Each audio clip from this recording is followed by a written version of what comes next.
সরস্বতী পুজোতে ভালো অ্যাঙ্কারিং করার জন্য আমাদের তিনটে এফেক্ট অবশ্যই জানতে হবে। নাম্বার ওয়ান হচ্ছে হলো সাইকোলজিক্যাল এফেক্ট। তুমি যেভাবে অ্যাঙ্কারিং করছো তার প্রভাব মানসিকতার দিক থেকে অডিয়েন্সের ওপর কী পড়ছে। নাম্বার টু, বডি ল্যাঙ্গুয়েজগত এফেক্ট। তোমার বডি ল্যাঙ্গুয়েজ কতটা ইম্প্যাক্টফুল, তোমার বডি ল্যাঙ্গুয়েজ যদি ইম্প্যাক্টফুল না হয়ে থাকে তাহলে কিন্তু অডিয়েন্সের সাথে কানেক্ট করতেই তুমি পারবে না। এবং থার্ড হচ্ছিল তোমার শব্দ ভাণ্ডার, তোমার সেন্টেন্স কনস্ট্রাকশন। অ্যাঙ্কারিং করার সময় কী টাইপের শব্দ ব্যবহার করছো, কীভাবে তুমি কথা বলছো, সেন্টেন্স কনস্ট্রাকশন কীভাবে করছো, এর কিন্তু একটা মারাত্মক ইম্প্যাক্ট পড়ে যখন তুমি স্টেজে অ্যাঙ্কারিং করছো বা টিভিতে অ্যাঙ্কারিং করছো। তাই কিছুদিনের মধ্যেই সরস্বতী পুজো, এখানে কিন্তু সেই সময় প্রচুর স্টেজ শোজ হয়, টেলিভিশন শোজ হয়, সেখানে অ্যাঙ্কারিং করার একটা দুর্দান্ত কিন্তু সুযোগ ক্রিয়েট হয়। তো কীভাবে তুমি স্কুল, কলেজে, কোচিং সেন্টার থেকে শুরু করে মঞ্চ থেকে শুরু করে টেলিভিশন অ্যাঙ্কারিং করবে, A to Z সলিউশন আজকে দেবো।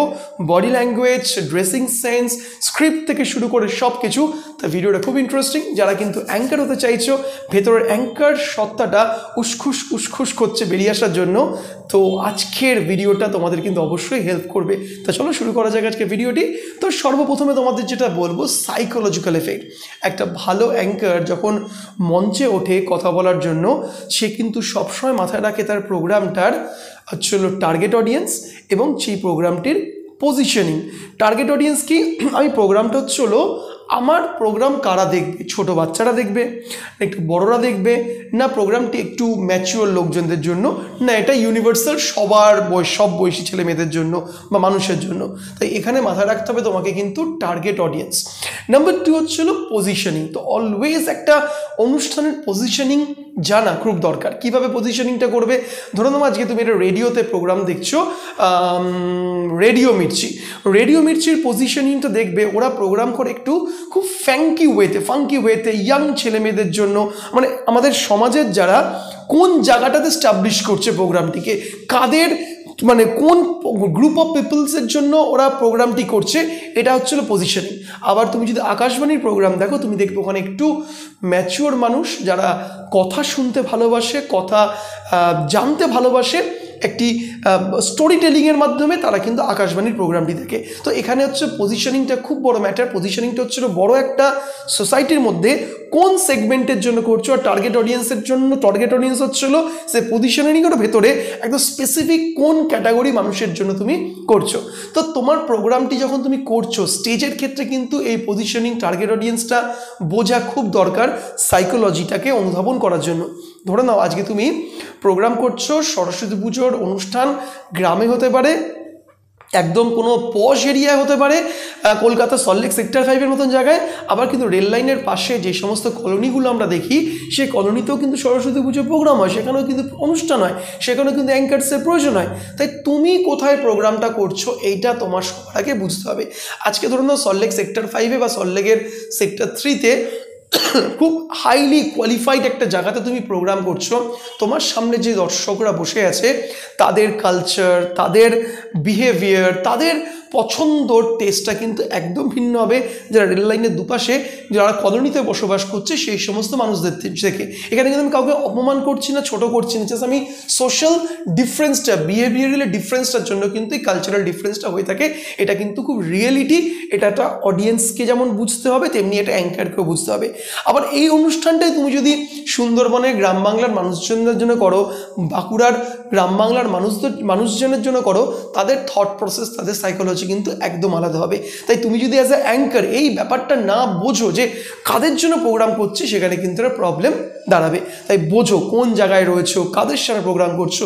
ধরো না তুমি হচ্ছে হলো একেবারে বাগবাজার সার্বজনীনে প্রোগ্রাম করছো, যেখানে একদম তোমার অডিয়েন্স ডাক্তার, তোমার অডিয়েন্স উকিল, তোমার অডিয়েন্স হচ্ছে ইঞ্জিনিয়ারিং ব্যাকগ্রাউন্ডের, মানে খুব হাইলি কোয়ালিফাইড লোকজন, একেবারে হাইকোর্টের উকিল বসে আছে সামনে, সেখানে তুমি কিন্তু বলতে পারো না সো বন্ধুরা কেমন আছো বলো, এই ব্যাপারটা তুমি কিন্তু করতে পারো না। ওখানে কিন্তু সরস্বতী পুজোর অ্যাঙ্কারিংয়ে তোমাকে অনেক বেশি মানে একটা বলার জাস্ট জেন্টলনেস, একখানা ভ্যালু অ্যাড করতে হবে তোমাকে। তো সাইকোলজি ব্যাপারটা বোঝা গেল, দর্শক বুঝে সাইকোলজি চেঞ্জ করো। নাম্বার 2 হচ্ছিল বডি ল্যাঙ্গুয়েজ। সরস্বতী পুজোর অ্যাঙ্কারিং কিন্তু আমাদের বুঝতে হবে যে বডি ল্যাঙ্গুয়েজের ইম্প্যাক্টটা মারাত্মক। আমরা যখন কথা বলছি তখন তুমি কীভাবে তোমার বডি ল্যাঙ্গুয়েজ, তুমি যদি ধরো মাইকের সামনে দাঁড়িয়ে কথা বলছো, মাইকটা হাতে নিয়ে একেবারে একদম মানে জনগণ মন অধিনায়ক জয়গে তুমি গান করার মতন পোস্টার নিই, তাহলে কিন্তু একদম চলবে না। তোমাকে কী করতে হবে, তোমাকে পজিশনটাকে ইউজ করতে হবে, ফ্লোরটাকে ইউজ করো, মঞ্চটাকে ব্যবহার করো, আস্তে আস্তে তুমি এদিকে আসছো, কথা বলছো, হাতের ব্যবহার করো, বডি ল্যাঙ্গুয়েজের এক্সপ্রেশন, চোখের এক্সপ্রেশন, এই সমস্ত কিছু কিন্তু তোমাকে ম্যাটার করতে হবে, তবেই তোমার অ্যাঙ্কারিংটা ইম্প্যাক্টফুল হবে। এবার এখানে মাথায় রাখো বডি ল্যাঙ্গুয়েজে কোন কোন জিনিসগুলো আমার সবচেয়ে বেশি ইউজফুল। মূলত আমাদের হাত। এবার হাতের ব্যবহার মানে হাতটা আমি খুব মানে উল্টাপুল্টাভাবে আমি মুভ করবো না, একটা জেন্টাল ওয়েতে হাতের মুভমেন্ট আমরা করতে পারি। এক হাতে মাইক রইলো, এক হাত দিয়ে তুমি বিষয়টিকে ইউজ করছো, তাকে বোঝাচ্ছ। হাতকে বলা হয় মিডিয়াম অফ কমিউনিকেশন।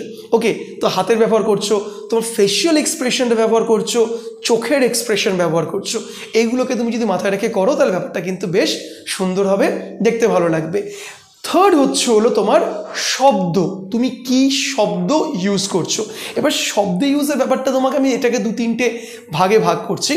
শব্দ আমরা যখন ব্যবহার করব মা সরস্বতীর পুজোর অনুষ্ঠানে, তো অবশ্যই আমি যখন শুরু করব সেখানে একটা দেবী বন্দনা বা ঠাকুরকে আমরা শ্রদ্ধা জানাচ্ছি, বা আমরা এই দিনটার যে গুরুত্ব ছাত্রছাত্রীদের জন্য, একটা এডুকেটেড সমাজের জন্য, তার ইম্প্যাক্টটা নিয়ে আমি যখন কথা বলবো, তো শব্দটা হবে অনেক বেশি মার্জিত, শব্দটা হবে অনেক বেশি মানে বুঝতে পারছো কী বলতে চাইছি, এটা ক্লাস মেনটেন করবে।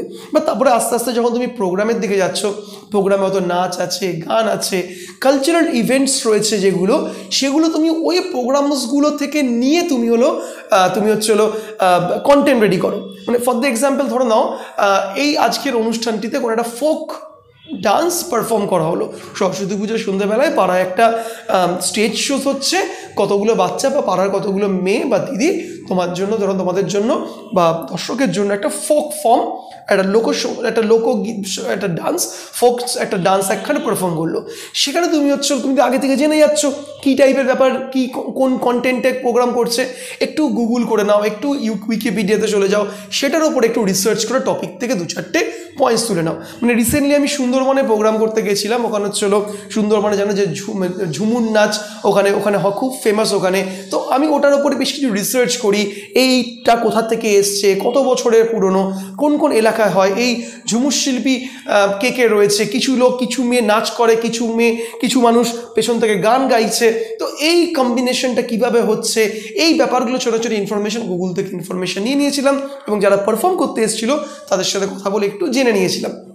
তাই তোমার মাথায় রাখতে হবে যেই পার্টিকুলার টপিকটার ওপরে তুমি লিঙ্ক ক্রিয়েট করছো, লিঙ্ক ক্রিয়েট হচ্ছিলো যেটা পারফর্ম হয়েছে, সেই পারফরমেন্সটা নিয়ে কিছু একটা বলছো তুমি, তো অবশ্যই সেটাকে তুমি নিয়ে একটু রিসার্চ করে যাবে। কিন্তু সেটাকে ইতিহাস ক্লাস বানিয়ে নিও না, মানে তোমার কাছে মানে রিসার্চ করার টাইম আছে, অর্থাৎ তুমি অনেকটাই ভাবনা চিন্তা করার টাইম পেয়েছো, মানে আমি ইতিহাস বানিয়ে ফেললাম। নো, ইট শুড বি একদম কাট টু কাট ইনফরমেশন, মানে একেবারে এমন কিছু অ্যাট্রাকটিভ কিছু বললে যে অ্যাট্রাকটিভ বিষয়টি মানুষের মনের মধ্যে একটা ছেপে গেল বা হুক হয়ে গেল, রাইট? তো আমাদের শব্দটা আমরা এইভাবে রিসার্চ করব, এবং দেখবে গুগলে বেশ ভালো ভালো আর্টিকেলস থাকে প্রত্যেকটা ফর্ম নিয়ে, সেগুলো কিন্তু আমরা ইউজ করতেই পারি আমরা। তো এই তো হয়ে গেল আমাদের শব্দ, আমাদের বডি ল্যাঙ্গুয়েজ এবং আমাদের সাইকোলজিক্যাল এফেক্ট। কিন্তু আমরা একটা স্ক্রিপ্ট কীভাবে আমরা রেডি করব? দেখো, একটা ভালো স্টেজ অ্যাঙ্কারিংয়ের স্ক্রিপ্ট রেডি করার জন্য তোমাকে মাথায় রাখতে হবে হলো কতগুলো বেসিক ফান্ডামেন্টালস। প্রথম হলো ওই নির্দিষ্ট অনুষ্ঠানটি যেটি করছো, ওই অনুষ্ঠানটির ব্যাপারে একটা ব্যাকগ্রাউন্ড তোমাকে রিসার্চ করে আসতে হবে। ওকে, সরস্বতী পুজো, অবশ্যই সরস্বতী পুজোর যে ব্যাকগ্রাউন্ড, সরস্বতী পুজো কী, কত রকমের সরস্বতী পুজো হয়ে থাকে, সরস্বতী পুজো ধরুন না পশ্চিমবঙ্গে সবচেয়ে বড় কোথায় সরস্বতী পুজো হয়ে থাকে, সরস্বতী পুজোর প্রভাবটা কি, এই নিয়ে তুমি একটা ছোট্ট কিছু রেডি করে আসলে, এটা চলো একটা ব্যাকগ্রাউন্ড নিয়ে। নাম্বার 2 হচ্ছিল যে কন্টেন্টস, যে টপিকগুলো রয়েছে, টপিকগুলো যেগুলো পারফর্ম করা হবে সেগুলোর উপর একটু রিসার্চ করে আসলে। এবং থার্ড হলো তুমি একদম মেন্টালি প্রিপেয়ার্ড হয়ে আসলে আমি অডিয়েন্সকে আমি এমন কিছু বলবো যাতে তারা এন্টারটেইন হয়। দেখো, যে কোনো প্রোগ্রাম হোক না কেন, প্রোগ্রামটি একটু সিরিয়াস প্রোগ্রাম হোক বা what ever is that, but মানুষ কিন্তু সেই প্রোগ্রামটার মধ্যে এন্টারটেইন হতে চায়, বিনোদন হতে চায়। ওকে, তাই তোমার এন্টার স্ক্রিপ্টের মধ্যে সে বিনোদন বা এন্টারটেনমেন্ট রয়েছে। কীভাবে এটা করবে? ধরো নাও মাঝখানে তুমি কথা বলতে বলতে তুমি হঠাৎ করে বললে যে এখানে আমাদের দর্শক কিন্তু অনেকে রয়েছে যাদের বয়স 8 বছর বা তার থেকেও ছোটো, অনেকে রয়েছে আমি কিন্তু দেখতে পাচ্ছি যাদের বয়স 50, 60 বা 80 বছর। তাই এখানে নবীন এবং প্রবীণদের মধ্যে একটা অদ্ভুত কম্বিনেশন লক্ষ্য করা যাচ্ছে আমাদের এই সরস্বতী পুজোতে। তাই সরস্বতী পুজো আজ থেকে 50 বছর আগেও ছিল, এখনও রয়েছে, আর আগামী 50 বছর পরেও হবে। তাই আমি একটু কথা বলে জানবো যে প্রত্যেকের থেকে যে তাদের কাছে সরস্বতী পুজোটা কেমন। মানে এখানে তুমি একটু যদি তোমার যদি সেই অবস্থা থেকে থাকে, স্টেজ থেকে নেবে, তুমি অডিয়েন্সের সাথে কথা বলতে পারবে। তো ধরে নাও যখন দুটো প্রোগ্রামের মাঝখানে একজন নাচ করে গেছে, এবার আরেকটা গ্রুপ নাচ করতে আসবে বা গান হবে, মাঝখানে যে 5 মিনিট 10 মিনিটের যেই বাফার টাইমটি পাচ্ছ, তুমি স্টেজ থেকে নেবে, তুমি তার সাথে কথা বললে। ধরুন ওখানে একজন 70 বছরের একজন রয়েছেন, জেঠু বলো বা দাদু বলো, একজন রয়েছেন বয়োজ্যেষ্ঠ, তার সাথে গিয়ে কথা বললে তুমি গিয়ে যে আপনি বলুন যে আপনার যখন বয়স ছিল 18, আপনি যখন পড়তেন স্কুলে বা কলেজে, তখন সরস্বতী পুজোটা কেমন ছিল, কথা বললে। বা জিজ্ঞেস করলে যে ওখানে তোমরা কিছু ইয়াং যুবতী রয়েছে, তাদের সাথে কি কথা বললে, দেখে তো মনে হচ্ছে বয়স 18-19 পেরোয়নি, শাড়ি পরেছো সুন্দরভাবে, শাড়িটা কে পরিয়ে দিয়েছে, নিজে না মা?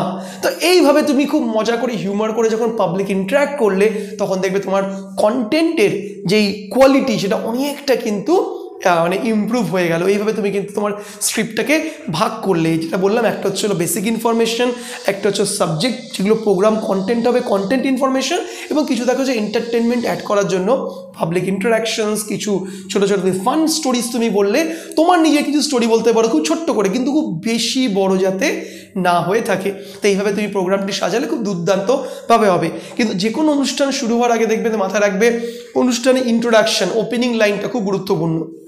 সবাইকে সম্বর্ধনা জানিয়ে, অনুষ্ঠানের গুরুত্ব বলে, যারা যারা অর্গানাইজার তাদেরকে ধন্যবাদ জানিয়ে তুমি অনুষ্ঠানটি শুরু করলে। শেষ যখন করছো, তুমি আরেকবার গেস্টদেরকে বা যারা অর্গানাইজ করেছো তাদেরকে, প্রত্যেকটা টেকনিশিয়ানসকে, লাইটম্যানকে, মিউজিকে যারা রয়েছে প্রত্যেকটা টেকনিশিয়ানকে, সবাইকে কিন্তু ধন্যবাদ জানালে। এবং পরের বছর আবার আমরা এরকম একটা অনুষ্ঠানে আবার দেখা হবে, আরও কথা হবে, আরও আমরা আনন্দ করব, উপভোগ করব এবং নতুন অভিজ্ঞতার সঞ্চার করব। এইভাবে একটা তুমি ক্লোজিং করে তুমি প্রোগ্রামটি শেষ করবে। আর মাঝখানে ব্যাপারটা তো বললাম, প্লট করে করে করে করে তুমি শেষ করলে। তো এইভাবে তুমি যদি একটা স্ক্রিপ্ট রেডি করো বা এইভাবে তুমি যদি কথা বলো, দেখবে তোমার অ্যাঙ্কারিংটা অনেক বেশি সুন্দর হবে, অ্যান্ড ইউ ফিল গুড যে একটা ভালো কিছু একটা করলাম। তো অবশ্য সরস্বতী পুজোর অ্যাঙ্কারিং নিয়ে অনেক কথা বলেছি। ভিডিওটি ভালো লাগলে লাইক করো, শেয়ার করো, কমেন্টস করো।